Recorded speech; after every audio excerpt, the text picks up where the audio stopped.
Hey, everybody, and welcome to this edition of the Boon of Wireless. Now, part of Wirelo. Yes, Wirelo, revolutionizing the way businesses in the wireless industries connect, collaborate, and thrive. As the premier B2B marketplace wireless platform is designed to cater specifically to the needs of the wireless store vendors in America. Contact them at wirelo.com. I am your host still, Jon Horovitz, coming to you as always high above the streets in northern New Jersey at ANJ Media. Yes, New Jersey. Yes, here we go again. There are certain things here in our state that are banned. Like other states, it's illegal in New Jersey to sell, display, or bring across state lines obscene material that depicts certain acts. Okay, leave it at that. But unlike other states, it is also illegal to bring into the Garden State the following: raw milk.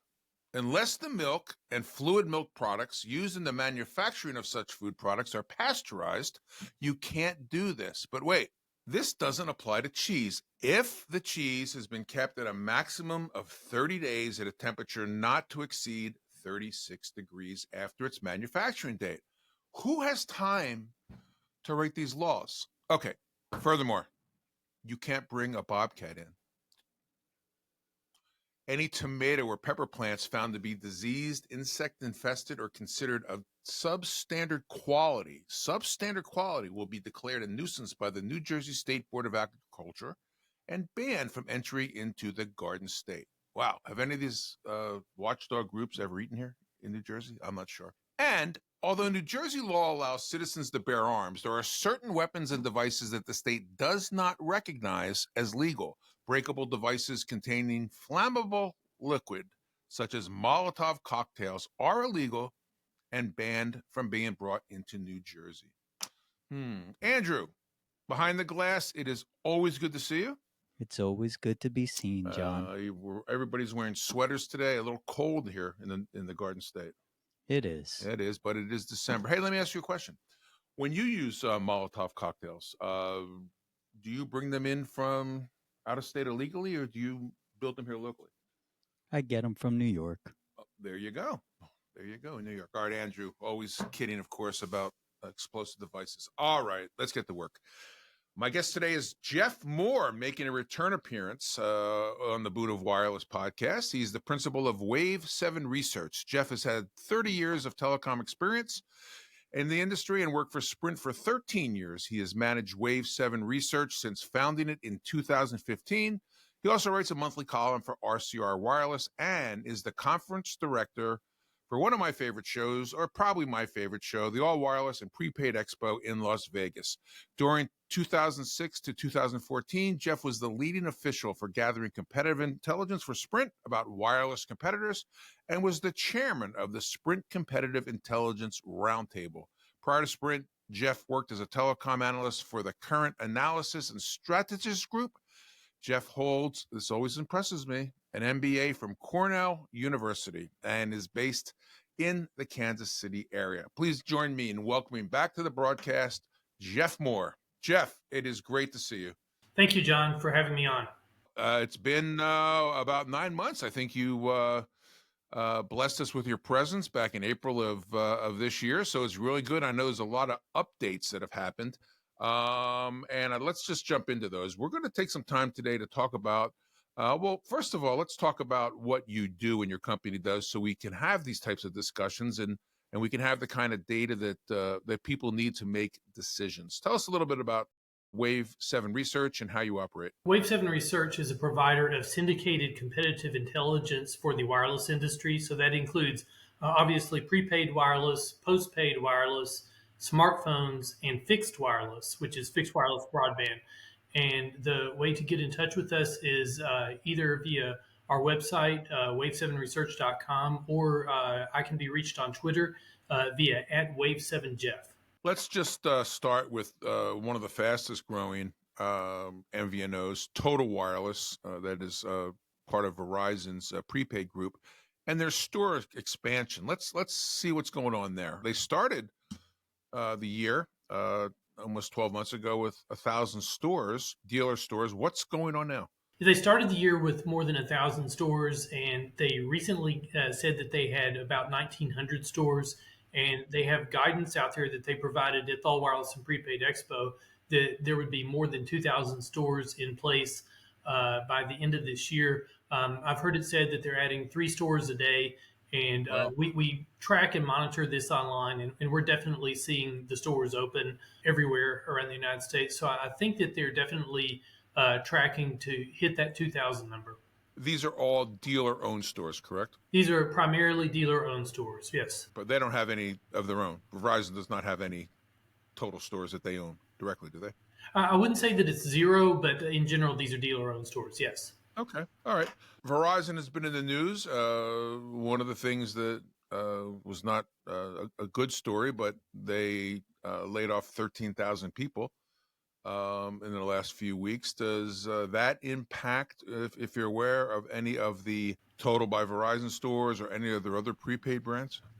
Well, the rollout of stores is the biggest thing that's been going on in prepaid wireless. And while we think that Total Wireless is going to reach its goal of 2,000 stores at the end of this year, and we do think that they have the appetite to launch quite a few more stores into 2026 and beyond, there is no question that there's been some impact from recent changes at Verizon, including the layoff of more than 13,000 Verizon employees, and there's a new CEO in place.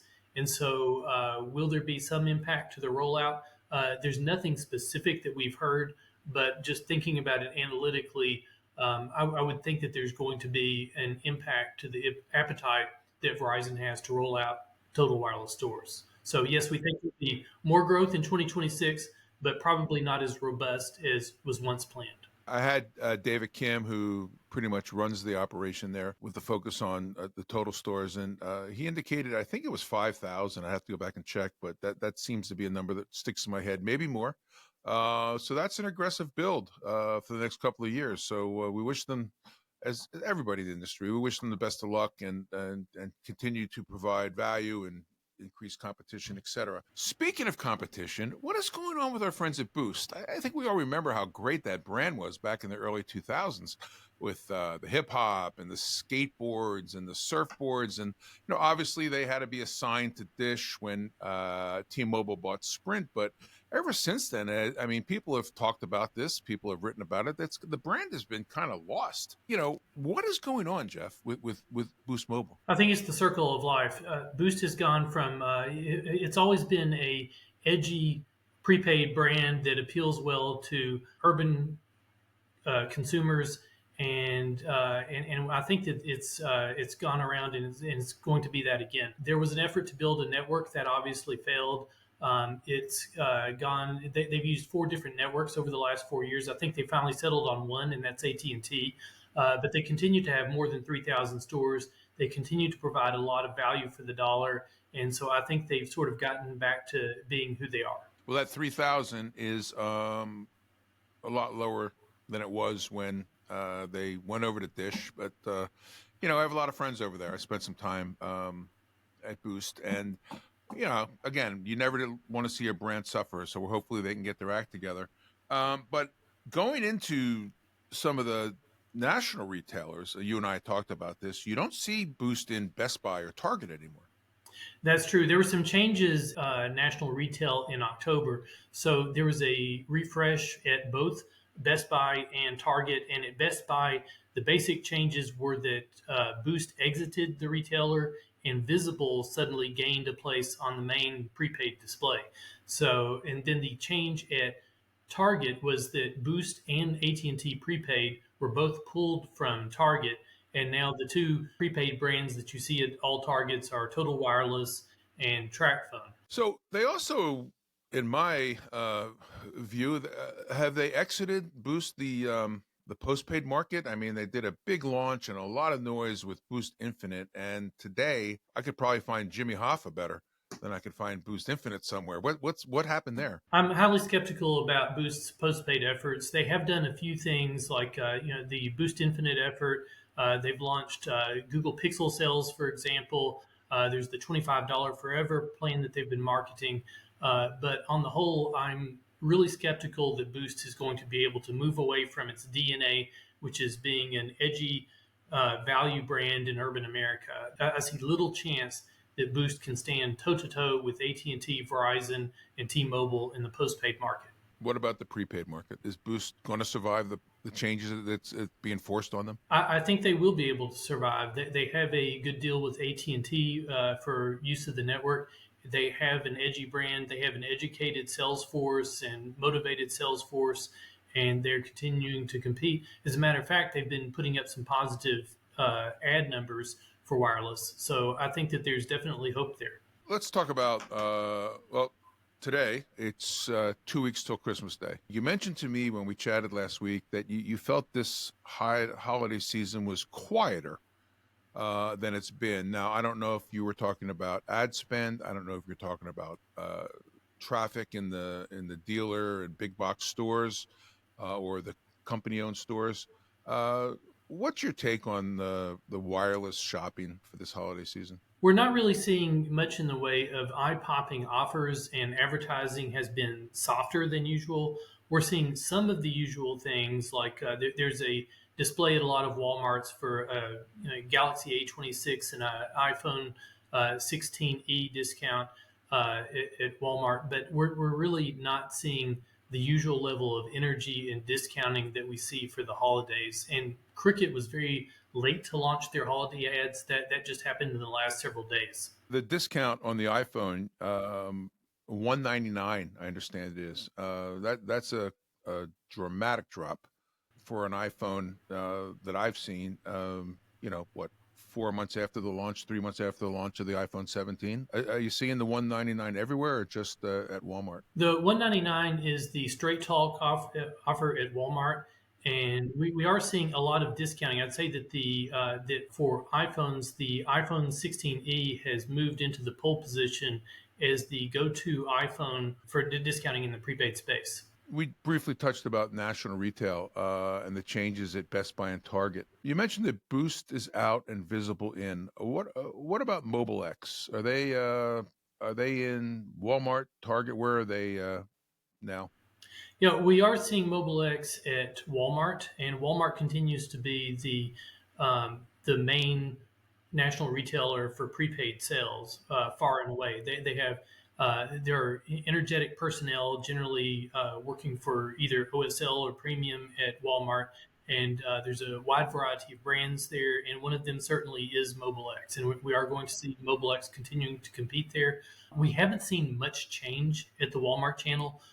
With the exception in U.S. cellular markets that U.S. cellular is no longer being sold, but I don't think that's a surprise to anyone. Well, they're part of T-Mobile now, so that's as you said, that's not a surprise to anybody.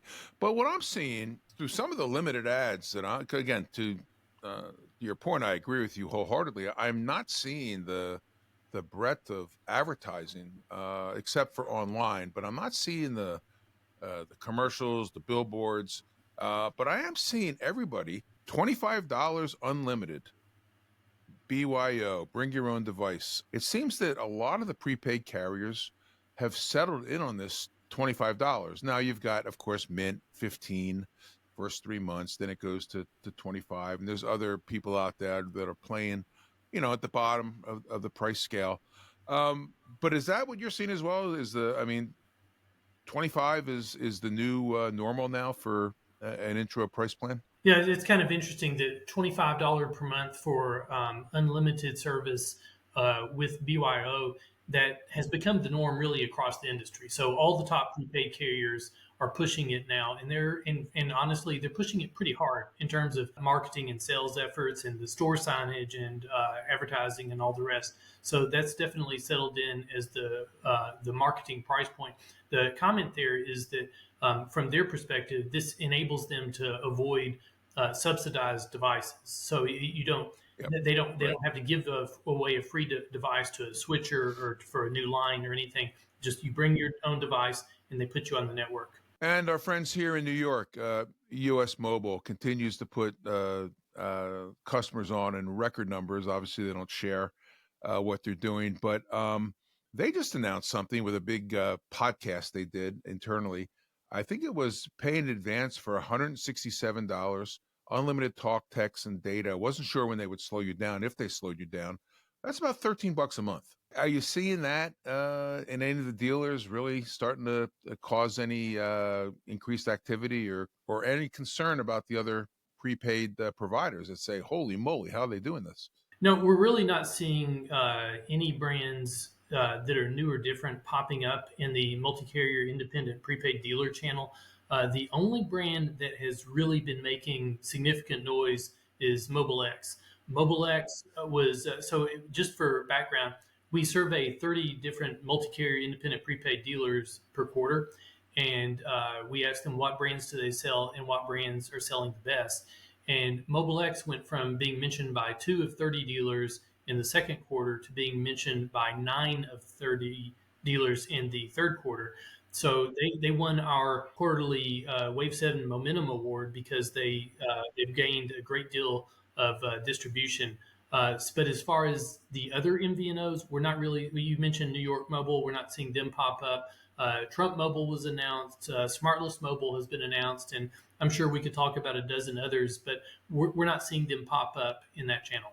Yeah, I agree. We're not seeing those brands in the independent, wireless dealer network. And again, I preach differentiation. There's a very crowded field right now, and if you don't have something different, I always ask people that call our consulting company, why would I leave my current provider, whether it's one of the three or whether it's, Ultra, Metro, whoever, Mobile X? Why would I leave to come with you? What's the value prop for me? And a lot of them don't know. They say, well, price or, et cetera, et cetera. That's not a recipe for success. But you're not seeing a lot of these new entrants, and there are a lot out there, and there's a lot more coming, I can tell you. People that we're in discussions with that want to launch an MVNO in Q1 and Q2 of next year. That tells me the market is healthy, but then other people are saying that the market's dead because of what's going on with the three big carriers buying, TracFone and Ultra and Mint, and years ago when they bought Metro PCS, they made it Metro by T-Mobile, and there's others I'm missing, Cricket, but the long-term health for the MVNOs, in my opinion, and from the people I talk to and what I've seen on the roadmaps, I think is good. What's your take on that? Do you think that we got some years left in us as independent MVNOs? Absolutely, I do. I think that it's possible to launch an MVNO and be very successful with it. But as you just said, you have to differentiate. You also have to find a way to connect with your customers. There are different ways to differentiate. One is to go take the direct to consumer path that seems to be very successful for Mint Mobile and for Visible and for Pure Talk. Or you can be sold via the multi-carrier independent dealer channel, which seems to be working for MobileX. It's going quite well for them, but you have to know what you're doing in order to get either of those paths done. It's my criticism of some of the MVNOs that are popping up is that it's not enough just to put out a press release and then pray for success. And there's all kinds of things going on with giving back to charities and celebrity. And, there's just so many different things that are out there right now, but I'm not seeing anybody that has really broken through, with the exception of people that you mentioned. Mobile X, obviously, Total by Verizon. These folks, in my opinion, have really broken through the masses and are being talked about. Agree? I agree. Although there is one MVNO that definitely deserves some mention, and that's Consumer Cellular, because they've Yep. taken a very different path. First of Mhm. all, you mentioned differentiation, John. They've done that very well. They have a laser focus on their audience, which is older Americans, and they market. They know how to reach those customers in terms of radio, in terms of television, in terms of direct mail, and all else that they do. And they have also started to build their own stores. They know that there's Yep. enough demand out there. They have enough of an economy of scale that it makes sense for them to open stores. And I think they're up to about 64 stores now. So they're really our poster child for success as an MVNO. They have 4.3 million subscribers. Right, and they're a private company, but I had the CEO Ed Evans on the podcast, and we speak at all the shows, and every now and then we just chew the fat about the business and all. But what a success! And they've been around for 30 years. Okay, so they have 64 stores. I understand they have 2 now in Kansas, so you can now become a shopper. This is true. Actually, they put up one close to my home, and I actually visited it in November, about a week before it opened up. So, yeah, we physically are seeing these stores open I'm sure they're tired of seeing you in that store already. up. They will be. All right. So with all that competition that's out there right now, you can walk into, here in the New York area or any really major metropolitan area to multi carrier dealers and really have a choice. I sometimes it's dizzying, like which one do I choose? Because they're all, pretty much the lower cost. They're on one of the 3 networks. They may have a couple bells and whistles, but it seems to me that Simple Mobile once again took home the prize for the most popular. Yeah, Simple Mobile is winning our survey almost every time. So we've been doing our survey in the multi-carrier independent dealer channel, and Simple Mobile has been the most available via these dealers for every survey, 40 plus surveys going back to the beginning of 2015. And then Ultra Mobile actually won it one quarter, and Ultra Mobile was in second place in our 3Q survey. So they continue to do very well. Verizon Prepaid is strong in this channel as well. They took third place. And then we also see T-Mobile Prepaid and Gen Mobile and H2O Wireless as 3 others that are in the double-digit territory. So here's the concern that many people have: the top 3 are all former MVNOs that are now brands owned by one of the major carriers. And I don't know if that trend is going to continue or not, because if you look at the 3, especially T-Mobile and Verizon, they've got so many brands now in prepaid. So we'll have to keep an eye on that. And that's what some people are asking for, that the FCC should step in and put some guardrails around that, because how does a true MVNO, now let's take consumer cellular out of that, because they've been around, like I said, for 30 years, have 4.5 million customers. So they've got a good revenue base and a differentiator. But how do the other MVNOs compete with the marketing power and the money that the 3 carriers have to support their quote unquote MVNO brands? Are you hearing from people about those concerns? I think that they have to be nimble and they have to differentiate. There are only 3 MVNOs that are, in terms of the multi-carrier environment, that are really worth mentioning. Mobile X, we've already covered. H2O Wireless does very well in this survey. They always have, and they continue to do very well in the survey. And then Boost Mobile is an independent MVNO as well. Those are the 3 that are able to compete. I think that there are others that are striving to break into this channel, but there aren't really any other MVNO brands that have found success breaking into this channel. I had a long talk with an old friend and colleague, Joshua Gordon, who founded Red Pocket Mobile 29 years ago. And I was actually involved in that with him at the very beginning.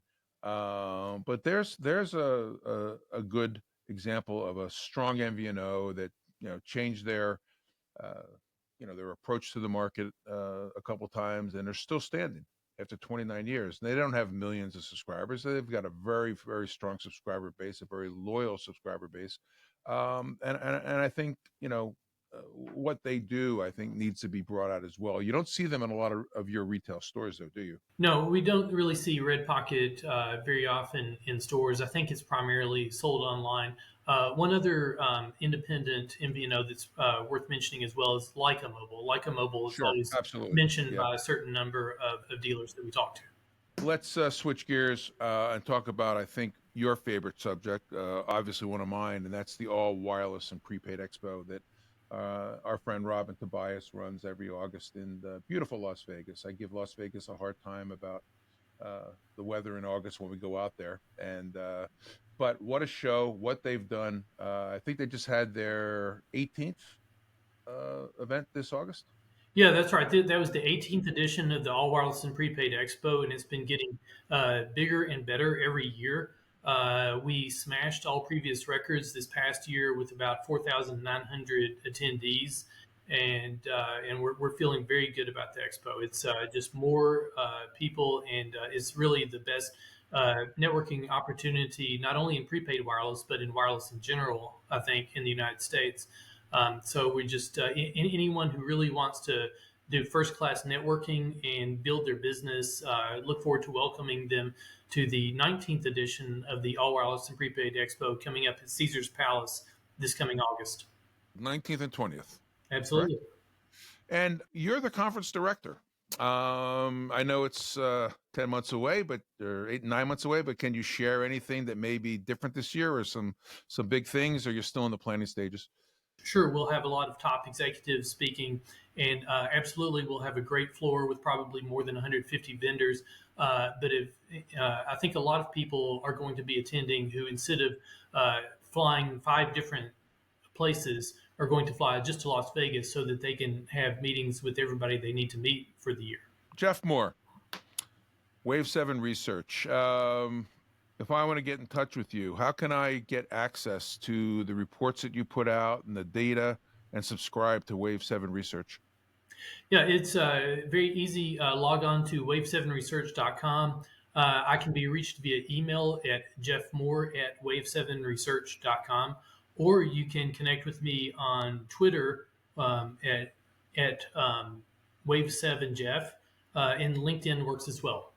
Okay, good. Well, Jeff Moore, you do a great thing for the industry, keeping everybody updated on what's going on in our landscape out there in the retail stores, not just the independent dealers, but the company-owned and the big box retailers of national retail. So I want to thank you for taking some time out today and spending your return trip to us, and we'll have to go for a three-peat sometime in 2026 if you're up for it. Okay? I'll look forward to it, John. Thanks for having me on. Great to see Jeff Moore, Wave7 Research. Jeff, happy holidays to you and your families. So that's going to wrap it up for us again for another episode of the Boon of Wireless. And as always, hey, we'll see you next time. Do you want to be a guest on the Boon of Wireless podcast? Give us a call at 908-THE-BOON. Yes, 908-843-2666.